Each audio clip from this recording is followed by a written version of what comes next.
On March 6th, Minnesota reported its first COVID case. And since then, there's just been a lot of bad days and a lot of bad surprises and horrendous updates and scary things. But there's also been some positive things. And I guess I'll start with positive things being the March 16th Governor Walz's decision to close non-essential businesses and us being deemed essential. I really can't imagine what it would be like to not have a fighting chance to convince our customers that we can safely continue to service them.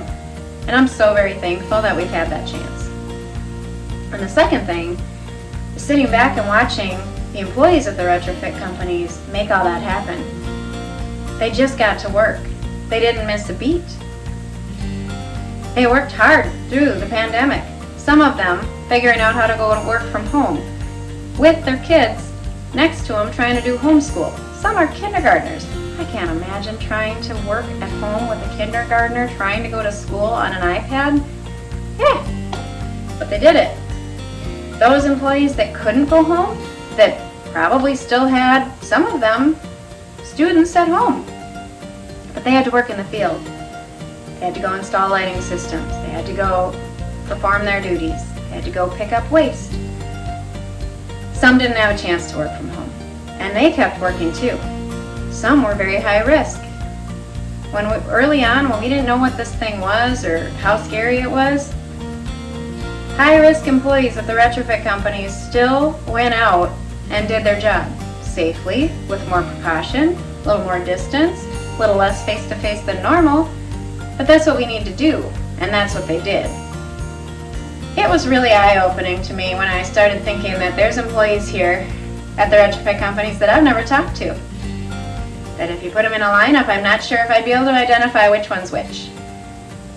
That was not something I'm proud of, but it was something that I realized during the pandemic when I looked around and thought, look at this. It's crazy. So impressed.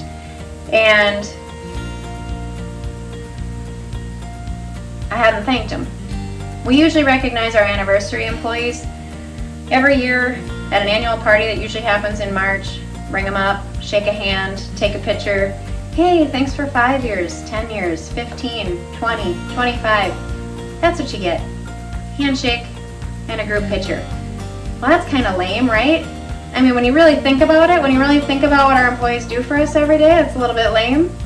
So, given that we had anniversary gifts that we still hadn't given people for over a year, we talked about it, figured maybe it's about time to start doing that.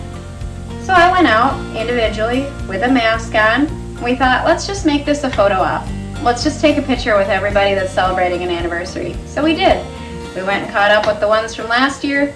We got caught up with this current year, and we said, let's just do this going forward every year. So we're just gonna get on time with that. But going out and seeing some of those employees and thanking them for everything that they have done, and seeing them out on the job site, yeah, I interrupted their day for 5 minutes, but it was really great to get out there and see some of our customers, see them working, see where they're at, what they're up to. How fun.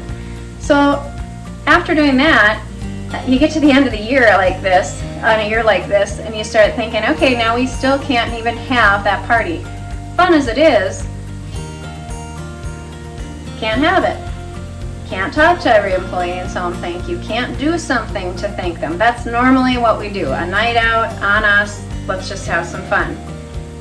So we decided to just drive around door to door, drop off some gifts. Some employees we really caught off guard. It was funny.